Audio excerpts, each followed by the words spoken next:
I left Alexander West on the night I finally learned how little I had been worth to him. The rain was falling like heaven had opened every old wound in my chest, washing the city in silver grief. I stood outside Alexander West's mansion with my suitcase beside me, my wedding ring cold against my palm, and the sound of his voice still burning inside my ears. She was only a temporary solution.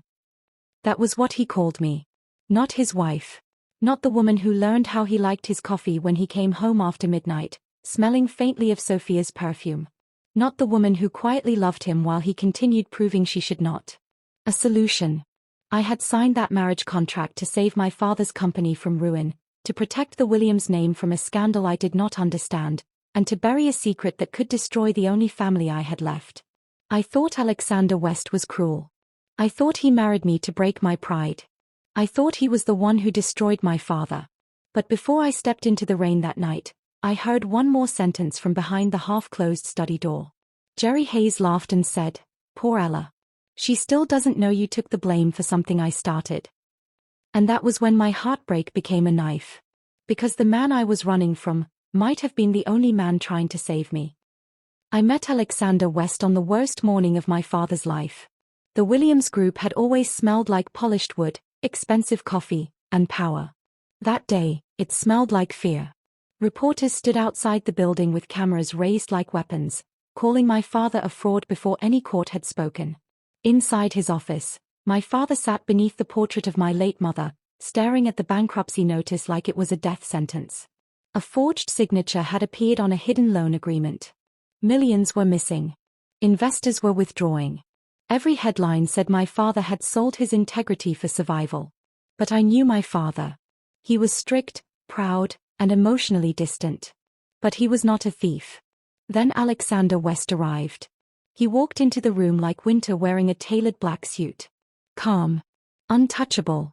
Beautiful in the way storms were beautiful before they destroyed roofs. He offered one solution. Marriage. A one-year contract between West Corporation and the Williams family. He would settle the debts, silence the investors, and restore public trust. In return, I would become his wife, attend his events, strengthen his image, and give him access to certain Williams partnerships. I hated him before he finished speaking. I hated the way his eyes studied me, as if my pride was something he wanted to press beneath his shoe. But I signed. Not because we were poor. We were not. I signed because the forged documents carried an old authorization code once assigned to me, a code I had secretly used years ago to approve funds for Julian, my sister, when she begged me for help. If the truth came out, my father would be ruined. Julian would be exposed. And my mother's name would be dragged into the mud. So I picked up the pen. And I sold 1 year of my life to a man who smiled like he had already won. Alexander never pretended to love me. On our wedding day, he did not hold my hand like a groom. He held it like a business agreement. His thumb never softened over mine. His eyes never lingered with warmth. Every camera flash painted us as a perfect match, but under the white roses and golden chandeliers, I felt like a bride standing inside a beautiful cage. His friends watched from the front row. Jerry Hayes smiled too much. Eric Blackwood raised his glass with amusement. And Sophia Vale, Alexander's ex-girlfriend, stood in a champagne-colored gown beside the aisle, looking at me as if I had borrowed something that belonged to her. At the reception, I overheard Eric laughing near the balcony. "You really got Ella Williams to marry you," he said. "I thought she would rather swallow glass." Alexander's voice was low. "Everyone has a price." Jerry chuckled. "Or a weakness." I stood behind the curtain with my bouquet trembling in my hand. I wanted to walk out. I wanted to tear the veil from my hair and let the world watch the bride disappear. But then my father appeared across the room. For the first time in weeks, his shoulders looked lighter. The reporters were gone. Investors had called. The Williams name was breathing again. So I stayed. That night, Alexander took me to his mansion. He showed me my room at the end of the hall, far from his. "This marriage has rules," he said. I lifted my chin. "Then write them clearly." His eyes narrowed, almost amused. "No feelings." I smiled even though my throat burned. "Don't worry, Mr. West," I whispered. "I would rather fall in love with silence." But silence, I later learned, could still hurt you back. Sophia came into my marriage before love ever did. She appeared at Alexander's office one evening with red lips, soft curls, and the confidence of a woman who had never truly been replaced. I was sitting in the waiting area, reviewing documents for a charity gala, when she walked past me without asking permission. "Ella," she said, like my name tasted cheap. "Still playing wife?" I looked up slowly. "Still playing ghost." Her smile cracked for half a second. That was the first time I saw hatred on her face. Sophia knew Alexander's schedule better than I did. She knew which restaurant he used for private meetings. She knew the number of the driver he trusted most. She knew the scent of his cologne and the exact time he preferred his whiskey. And Alexander never corrected her in front of me. That was the cruel part. At public events, he stood beside me like a husband. At home, he returned late with Sophia's perfume on his shirt and silence in his mouth. I told myself I did not care. I told myself every marriage built on paper deserved paper-thin pain. But the heart is a foolish artist. It paints warmth where there is only fire. One night, Sophia cornered me in the West Mansion after a dinner party. She leaned close, her earrings glittering like tiny blades. "You may have his name," she whispered, "but you will never have Alexander. Men like him don't love women they pity." I wanted to answer. I wanted to break something. But Alexander entered before I could speak. Sophia turned soft instantly. And I hated myself for waiting to see which woman he would defend. He defended no one. That was worse. I should have remained cold. That was my mistake. I should have remembered that Alexander West married me because he knew I had no choice. I should have remembered his friends laughing, Sophia smiling, and the contract locked inside the drawer like a second wedding certificate. But life has a quiet way of betraying your anger. I began noticing him in moments no one else saw. The way he loosened his tie only after entering the house, as if the world could not be allowed to see him tired. The way he stood outside his mother's hospital room but waited before going in, gathering strength like a boy pretending to be a king. The way he never slept before checking the security cameras, the market reports, the news about my father's company. Once, I found him in the kitchen at 2 a.m, trying and failing to make soup. "Your father skipped dinner," he said without looking at me. I froze. He had noticed. So I took the knife from his hand and cooked instead. We stood side by side in silence, the steam rising between us like a secret neither of us wanted to name. After that night, something shifted. Not love. Not yet. But the house became less cold. His footsteps slowed near my door. My coffee appeared beside my laptop before I asked. When I cried quietly after hearing my father had collapsed from stress, Alexander drove me to the hospital himself and stayed outside all night. He said nothing. He did not touch me. But when I came out at dawn, his coat was around my shoulders before I knew I was shivering. And my heart, foolish thing, mistook warmth for promise. Jerry Hayes was always kind in public. That was why no one feared him. He had the soft voice of a gentleman and the eyes of a man who collected people's weaknesses like rare wine. He sent flowers when my father fell ill. He called me Dear Ella, even after I told him not to. He praised my strength in front of Alexander, then watched Alexander's jaw tighten like he enjoyed lighting matches in dry rooms. I had rejected Jerry once before everything collapsed. It happened at a charity auction 2 years earlier. He asked me to dinner after cornering me beside a painting of a lonely woman by the sea. His smile had been perfect, but something behind it felt possessive. I refused him politely. His expression did not change. Only his eyes did. "You Williams women are very proud," he said. I forgot that sentence. He did not.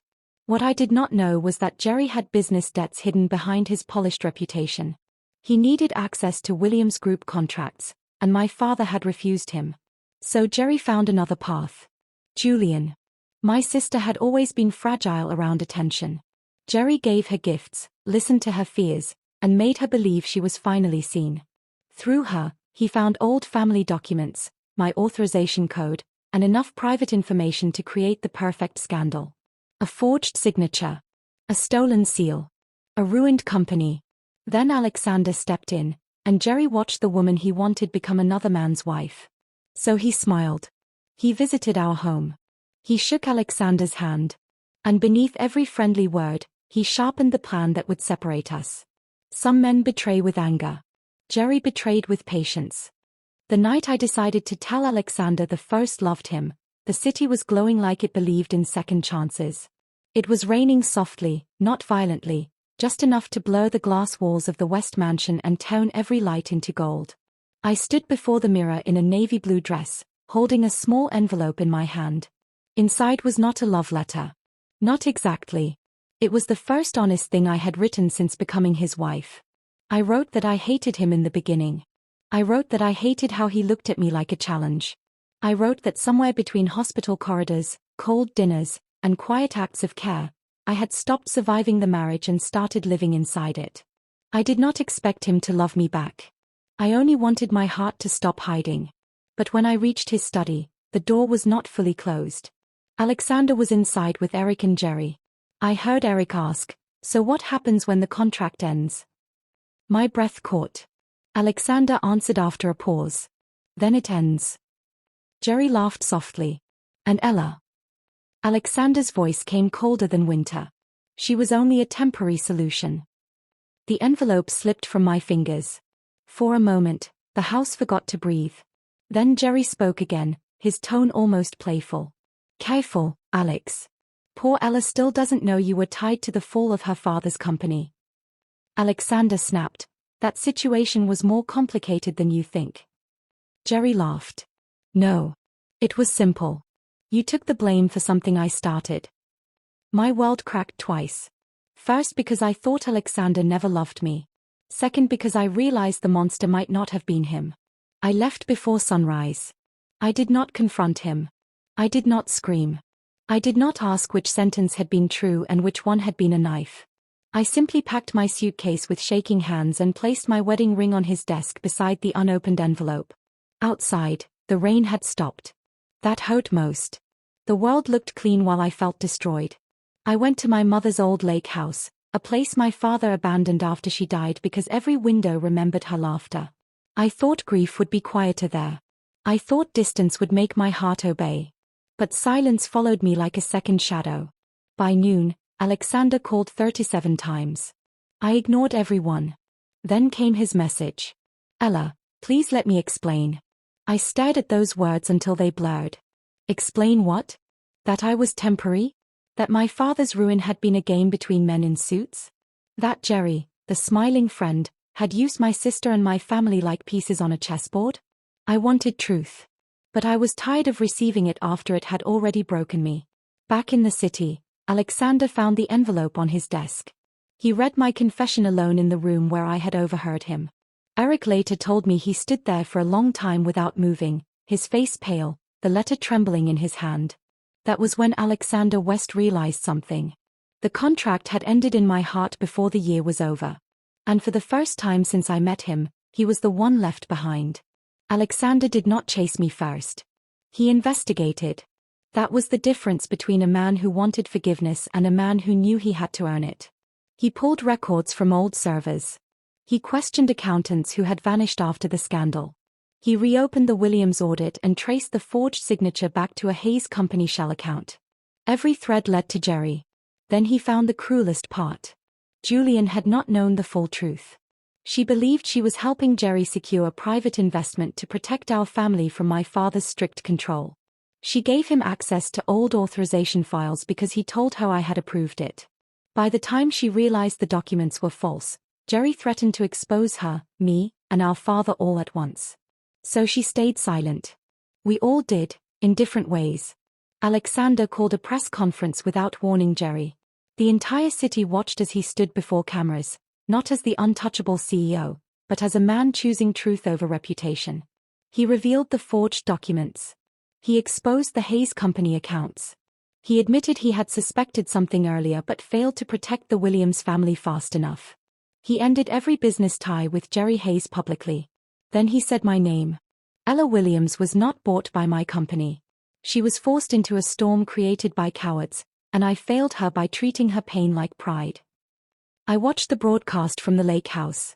My father cried for the first time in front of me. But justice did not heal love immediately. Sometimes truth arrives wearing bandages, not wings. Sophia did not disappear quietly.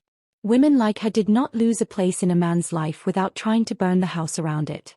After Alexander exposed Jerry, Sophia released private photos of herself with him from the early months of our contract marriage. The internet devoured them. Headlines called me the unwanted wife, the business bride, the woman who could not keep her husband. For 1 hour, I almost broke. Then Alexander did something I never expected. He did not deny the past. He did not hide behind lawyers. He posted one statement himself. I disrespected my wife by allowing old attachments to stand too close to our marriage. Sophia Vale was never promised my future. Ella was the woman I failed to honor, and I will spend my life regretting that. The statement was not romantic. It was accountable. That made it hurt more. Sophia came to see me afterward at the lake house. She arrived in white, as if innocence could be worn like perfume. She told me Alexander pitied me. She told me men like him always returned to what was familiar. I listened until she finished. Then I opened the door wider and showed her the hallway behind me. Alexander was standing there. He had heard everything. For the first time, Sophia looked afraid. Alexander's voice was calm. You were part of the cruelty I allowed. That ends today. She laughed, but it shook. When she left, he did not follow her. He turned to me instead. And for once, he did not look like a man trying to win. He looked like a man finally ready to lose honestly. Alexander did not ask me to come home. That was the first thing he did right. He came to the lake house every Sunday and stood outside the gate with flowers he never forced me to accept. Sometimes I let him in. Sometimes I watched from the window until he left. He never complained. One evening, he brought a painting. It was the same painting from the charity auction where Jerry first approached me, the lonely woman by the sea. Alexander had bought it back after learning what happened there. I thought she looked abandoned, he said quietly. Now I think she was waiting for herself. I did not cry. But my hands trembled when I touched the frame. He told me everything then. The bet with Jerry and Eric. The arrogance. The way he thought marrying me would humble me. The moment he began caring. The fear that made him call me temporary because admitting I mattered gave me power over him. It was ugly. But it was honest. I don't deserve another contract, he said. I don't even deserve another chance. But if someday you choose to know me again, I will come as a man, not a punishment. I looked at him for a long time. Love did not return like lightning. It returned like dawn. Slow. Quiet. Uncertain. But real. Months later, I walked into the rebuilt Williams Group as its new creative director. My father's name cleared, Julian forgiven but changed, Jerry facing trial, and Sophia reduced to a memory that no longer frightened me. Alexander waited outside, not beside a limousine, not with cameras, not with pride. Just with an umbrella. This time, when it rained, I did not run from him. I stepped beneath it. And when he whispered, "Can I walk with you?" I smiled softly. "I still love you," he said. I believed him. But this time, belief was not enough. So I gave him my answer gently. Then love me in freedom, Alexander. Not in contract. Not in guilt. Not because you lost me. Love me without owning me. His eyes filled with tears, but he smiled. I can do that. And maybe that was where our real story began. Not with a wedding. Not with a contract. But with a woman who chose herself first, and a man who finally understood that love is not won by power. It is earned by becoming safe enough to return to.